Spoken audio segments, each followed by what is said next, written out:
In the referendum on June 23, 2016, 52% of the British voted for Brexit. After numerous postponements, the United Kingdom, that means England, Scotland, Wales and Northern Ireland, left the EU at midnight CET on 31st of January 2020. But what are the consequences for consumers? I'll give you an example from a German point of view today. But first of all, Brexit, what is it? The word Brexit stands for British exit and means the United Kingdom's exit from the EU.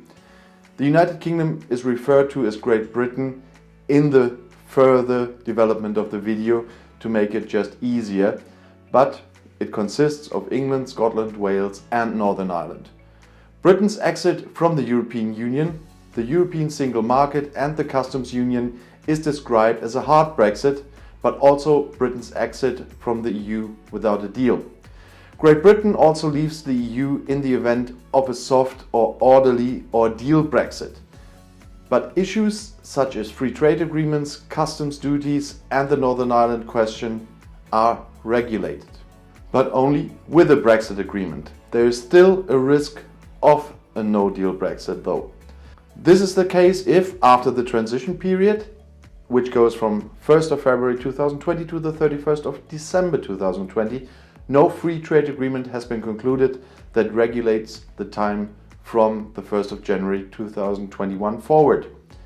However, the UK could apply for an extension of the transition period by July 2020, but that time is up and it did not happen.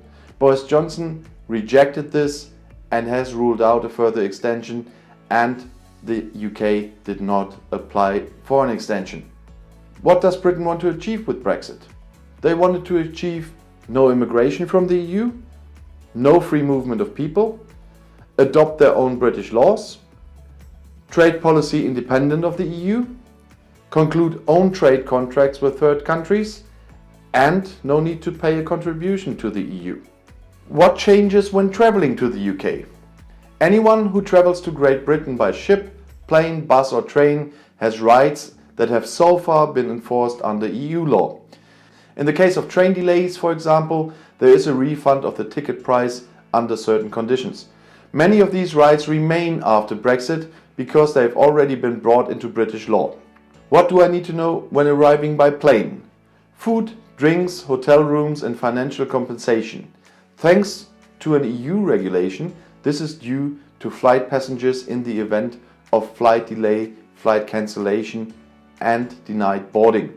The prerequisite for this is that the flight starts in the EU, Iceland, Norway or Switzerland, or that they land at an airport in the EU, Iceland, Norway or Switzerland, and the airline is based in an EU country.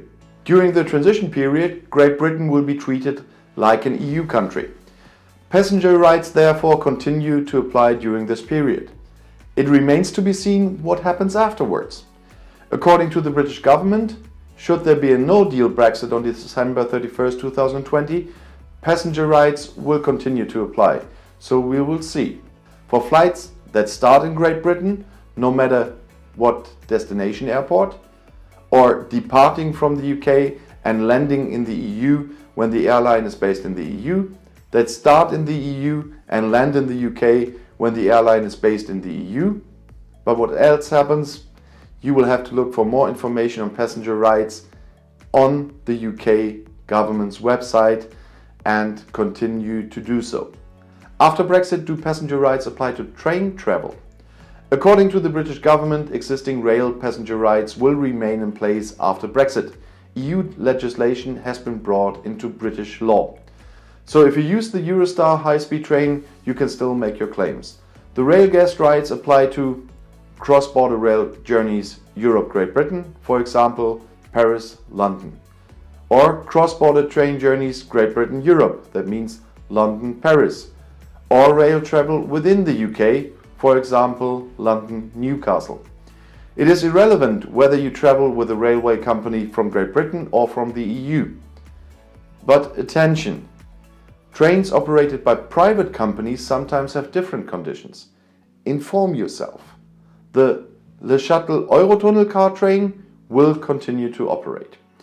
Anyone who travels through the Eurotunnel can still make claims after the Brexit and use the existing complaint procedures of the Eurotunnel operator. The Eurotunnel handles complaints as follows. If the journey is delayed, interrupted or cancelled, and transportation is not carried out within the appropriate time frame at the discretion of the operating company, the Eurotunnel operator can use another travel service at its own expense and discretion, cancel the ticket and refund the price, or allow customers to cancel the ticket and book a new one for a later date. Which law applies to ferry crossings? According to the British government, EU rights of ferry passengers travelling to the UK remain after the Brexit. The regulations have been brought into British law. What is changing when travelling by coach to the UK? The EU passenger rights for long-distance coach travel continue to apply after Brexit, as they have already been implemented in British law. Do I still have bankruptcy protection for package tours? The short answer is yes, because if the trip was offered in Germany, bankruptcy protection applies under German law, and if the trip was only offered in the UK, British law applies. Bankruptcy protection is regulated in the European Package Travel Directive. This has been implemented in British law. Therefore, this legal regulation also applies after Brexit, unless the British lawmakers picks them up at some point. What about roaming? Can I continue to surf and make phone calls in the UK at home rate? The European Union has abolished roaming charges for mobile calls and surfing within the EU. Telephoning, sending SMS and surfing usually costs exactly the same in other EU countries as at home, and that's called Roam Like at Home. Roam Like at Home therefore also applies to Great Britain. The EU roaming regulation does not only apply to EU member states. The non-EU countries Norway, Iceland and Liechtenstein also participate in this regulation. So it is quite possible that Great Britain will keep the rules after Brexit. For example, German network operators currently have roaming contracts with British network operators. So far, there are no signs that these contracts will be terminated after the transition period. However, if one day the UK rejects the EU roaming regulation and terminates the existing contracts, roaming charges could be incurred again for travellers from other EU countries who are in the UK. The question remains how the German telephone companies decide in such a case, because there is also the possibility to treat Great Britain like the non-EU country Switzerland. Switzerland, for example, was classified by some telephone companies in the Euro tariff. Can I continue with an EU driver's license in the UK after Brexit? To date, valid national, international or EU driving licenses have been recognized in the UK. It remains to be seen what will happen after Brexit, and that goes for both sides. What happens if I have a car accident with a British opponent? Great Britain also has the International Motor Insurance Card, the Green Insurance Card. This will still exist after Brexit because it is not a question of purely EU regulation, but an international agreement. The Green Card is valid abroad as proof that liability insurance cover exists for the vehicle. In the event of an accident, an English opponent should be given a duplicate of the Green Card. With this, you can then contact the German representative of the English insurance company. But consumers can also contact the German Green Card office. What do I have to consider at customs for the travel allowances? According to the current EU rules, consumers can bring goods for personal use to Germany in unlimited quantities, provided that sales tax, better known as value-added tax, VAT, an excise tax, that's a tax levy on the consumption of certain goods and services, for example tobacco tax, beer tax and so on, were paid in the country in which the goods were purchased. VAT and excise duty are usually included in the purchase price. According to EU rules, the following quantities are personal requirements for travelers older than 17 years. That's either 800 cigarettes, 400 cigarillos, 200 cigars, a kilo of tobacco, 10 liters of high-proof spirits, 20 liters of alcohol-fortified wine, for example sherry or port wine, 90 liters of wine, of which maximum 60 liters of sparkling wine, and 110 liters of beer. Under 17s are not allowed to import alcohol or tobacco. This will remain so in the transition phase, until December 31st in 2020. How to proceed from there is a matter of negotiation. In case of a no-deal Brexit at the end of the year, the UK could become a third country completely. Then the travel allowances could change as follows. Tobacco products if the importer is at least 17 years old. Only 200 cigarettes, or 100 cigarillos, or 50 cigars, or 250 grams of smoking tobacco, or a pro-rata compilation of these goods. Alcohol and alcoholic beverages if the importer is at least 17 years old. 1 liter of spirit drinks with an alcoholic strength by the volume of more than 22%, or undenatured ethyl alcohol with an alcoholic strength by volume of 80% or more, or 2 liters of alcohol and alcoholic beverages with an alcohol content of not more than 22%, or a proportional compilation of these goods, and 4 liters of non-sparkling wines and 16 liters of beer. So it's much less than during the membership. In case of a no-deal Brexit, other goods up to a total value of 300 euros, for air and boat trips up to 430 euros are to be taken free of charge to Germany. If the vacationers are younger than 15 years, they can take goods with a value of 175 euros. In case of finance and insurance, what do I have to consider after Brexit? How savers will be protected in the event of bank failures is currently unclear. So far, £75,000 per saver have been covered by the EU Deposit Guarantee Scheme. If the British pound continues to depreciate, a further drop in the level of protection can be expected. After the Brexit, the EU Deposit Guarantee ceases to exist and would have to be replaced by British protection instruments. If you have invested your money in British pounds and do not need it, you should not make hasty sales decisions, because a rash sale could lead to losses if the price fell. Mindfulness when investing, caution and vigilance are also required when investing. Brexit could bring up companies that are fraudulently exploiting the fears of financial product owners, be it to sell supposedly trustworthy financial products or to get the holders of financial products to sell their investments that they would have sensibly kept. What do I have to consider with loans? For a while it was common to take out loans in the UK. Borrowers' uncertainty is now being partially exploited. Some companies are pushing to switch. But if you cancel on your own initiative, you usually don't get a cheap contract. Commission and closing fees are normally not refundable. Sometimes there's also a scam behind it. Dubious companies want to get financial data and ID copies. And if you need further information on that, and I suggest you get yourself informed there are informations on money and Brexit available at the Federal Financial Supervisory Authority, the BaFin in Germany. What happens to my life insurance? Anyone who has taken out life insurance in the UK should ask the insurer what measures have been taken with regard to Brexit, unless the insurance company has already informed them of this. Most insurance companies have now set up subsidiaries or branches in Luxembourg, Germany or France and have transferred the contracts to these locations. And as a result, European law applies. After the Brexit plan became known, the affected customers were informed that their contracts would be transferred to these branches. If you were not informed, ask your insurer. If the contracts have already been transferred to another EU country, termination is an unfavorable option because it entails high financial losses. If the contracts have not yet been transferred to another EU country, one might think of opposing the transfer, but that could sometimes have unpleasant consequences.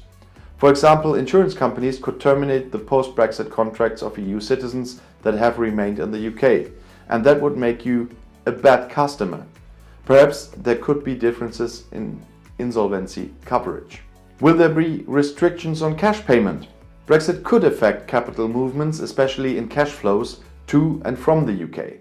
For example, there might be restrictions on cash payments in the future, so-called cash caps, or the rules for registering cash on entry and exit could change. So once again, you have to say, wait and see. Are SEPA payments still possible? SEPA is the abbreviation for Single European Payment Area, a system that aims to simplify cross-border transfers and withdrawals for consumers. However, SEPA is not limited to Euro countries, it goes far beyond that. In countries outside the Eurozone, the SEPA system works together with national payment systems. Such cooperation also exists with Great Britain. Here too it is important to wait for the negotiations. However, Britain's exit from the common payment system seems unlikely, as this would make trade with EU member states more difficult.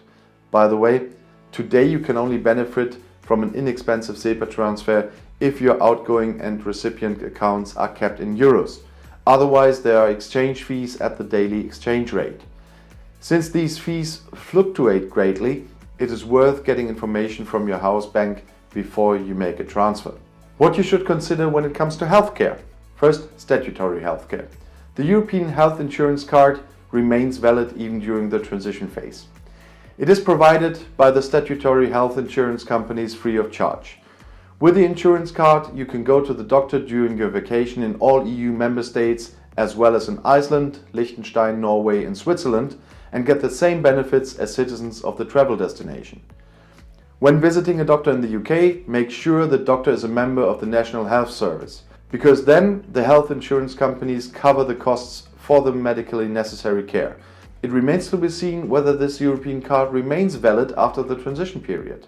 Regardless of what kind of Brexit, it is advisable to take out travel health insurance for the holiday, because this includes more services than the usual European card.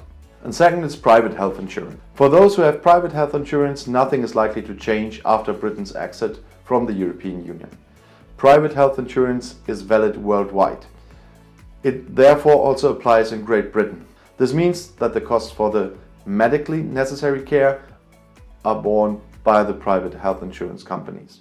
However, the stay abroad must be limited in time, usually 1 month. International health insurance is therefore not absolutely necessary. To be on the safe side, before you go to the UK, ask about the benefits that private health insurance provides. Can I use the NHS for a permanent stay after Brexit? All EU citizens who already live in the UK can use the NHS until December 31st, 2020. Can there be drug shortages?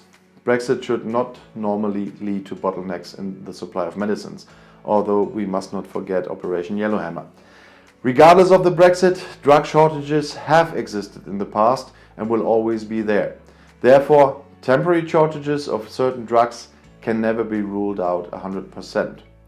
If necessary, the European Medicines Agency and the national regulatory authorities take the necessary measures so that patients can be advised accordingly. But let's go to another topic many people like, that's shopping. What should I watch out for when shopping in a shop? Anyone buying from a store in the UK is buying under UK law. Nothing will change after Brexit. If the goods are defective, consumers can request repair or replacement from the dealer. And for new goods, in England, Wales and Northern Ireland for 6 years, in Scotland for 5 years. The same reversal of the burden of proof applies in Great Britain as in Germany. This means that consumers do not have to prove that the goods were faulty from the start in the first 6 months after receiving them. The deadlines for reversing the burden of proof could change after Brexit because they are based on European law. There is no right in the UK to simply exchange goods bought in the shop if you don't like them. What should I watch out for when shopping online? If the British dealer regularly delivers to Germany and thus focuses its activity on Germany, German law applies. This will remain the case even after Brexit. You can continue to request repair or replacement from the dealer if the goods are defective, and that's for new goods for 2 years. Reversal of the burden of proof according to German law. In the first 6 months after receipt of the goods, you do not have to prove the goods were faulty from the start. And these German rules definitely will not change after Brexit. If you do not like the delivered goods, you can cancel your order without giving a reason and request a refund of the purchase price by returning the goods. A period of 14 days applies from the receipt of the goods. Nothing will change about that even after Brexit. But note, if you place an order in an English online shop that is geared exclusively towards British customers, British law applies. Will customs duties be levied again on goods purchased online? If you order goods online in Great Britain, you do not have to pay any customs duties during the transition period. After the transition period, Great Britain will leave the customs union. Then duties will probably be due again. How high these are or whether there is a free trade agreement without customs duty is a matter of the ongoing negotiations. In case of a no-deal Brexit, which could possibly take place after the transition period, provided that no free trade agreement between the UK and the EU is reached, Great Britain would become a third country. The rules of the WTO, the World Trade Organization, would then apply. So there would be tariffs again. The legal framework then includes the Customs and Trade Agreement, the GATT, and the Agreement on Trade in Services, the GATS. Example of a third country scenario using the example of a goods order. It is important to know what type of goods are ordered, what value the goods have, and what the shipping costs. For goods such as whiskey, brandy, eau de toilette, parfum, or tobacco, additional taxes, so-called excise duties, are levied, which must be included in the customs value. The value of the shipment as such is always above the total value. So, price of the goods plus shipping. So if the total value of shipment is up to 22 euros, and that means price of the good plus shipping, you do not have to pay customs duty at all. If you had ordered perfume, tobacco, alcohol, you would have to pay excise duty. If the total value is over 22 to 150 euros, you do not have to pay customs duty, but the import sales tax, which is 7 or 19% depending on the goods. That equals the VAT in Germany. If the goods are subject to excise duty, the amount is also added. For example, you bought a jacket for 50 euros. Shipping costs 15 euros. Then the total value is 65 euros. The import sales tax for clothing is 19%, gives 12 euros 35 cents. Clothing is not subject to excise duty, so you only pay the 12 euros and 35 cents import sales tax. If the total value is more than 150 euros, customs duty, import sales tax, and possibly excise duty are due. The taxes are calculated according to the customs tariff. What about geoblocking? Are country blocks for websites coming again? The geoblocking regulation prohibits European online retailers from discriminating against customers based on their nationality, place of residence, or company headquarters. This also applies to online retailers from third countries who sell their goods in the European Union. German consumers can therefore still benefit from the geoblocking regulation after Brexit. A German customer who would like to order in an English online shop may only be forwarded to the German side of the shop with his express consent. He must also not be denied access to the English side. What does Brexit mean in terms of data protection? With the EU General Data Protection Regulation, which came into force on May 25, 2018, a uniform data protection law applies for the first time in all EU countries. The GDPR grants consumers numerous rights with regard to their personal data. Examples are the right to information, correction, and deletion. For companies, the GDPR means that they must ensure a high level of data protection when collecting, storing, and using customer data. Otherwise, there are high fines. During the transition period, the GDPR continues to apply in the UK. What happens after that is a matter of negotiation. Many European regulations have already been transposed into British law in the same or similar form. According to the website of the British government, this should also apply to the GDPR. In case of a no-deal Brexit, the UK would become a third country. In principle, companies would then have to obtain consent from European consumers before they can collect, store, or use their data in Great Britain. It would only be different if the EU officially establishes that Great Britain continues to have a level of data protection comparable to that of the EU. For this, the EU Commission would have to issue a so-called adequacy decision. If there is no such decision, British companies can, for example, sign standard contractual clauses provided by the EU Commission. With them, they commit to maintaining a high level of data protection.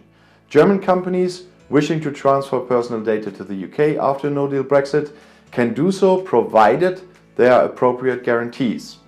Examples: standard data protection clauses, binding internal data protection regulations, approved codes of conduct, approved certification procedures. Little will change for European consumers. British companies that collect, store or use data in the EU continue to fall under the GDPR after an orderly and a no-deal Brexit. However, enforcing the rights under the GDPR after a disorderly Brexit can be difficult. Out-of-court dispute resolution. During the transition period, the European Consumer Centre Germany continues to receive consumer complaints against British companies. It remains to be seen how it will go on after the end of the year. Will the European legal proceedings after Brexit be preserved? During the transition period, the European Small Claims Procedure and the European Order for Payment Procedures will be retained. What happens next is up to the ongoing negotiations. Is Britain bound by ECJ judgments? During the transition period, yes. It remains to be seen what happens afterwards. If there was a no-deal Brexit, Great Britain would no longer be bound by the decision of the European Court of Justice after the transition period. With one exception, all matters relating to the withdrawal agreement are still under the jurisdiction of the ECJ. So the ECJ is still responsible there for the time being, at least for the next 4 years. And if you now want to know more about European politics from a German point of view, YouTube has chosen another video for you right here on the end screen, right next to your chance to subscribe to my channel. I'll see you in my next video. Click and enjoy. Viel Spaß!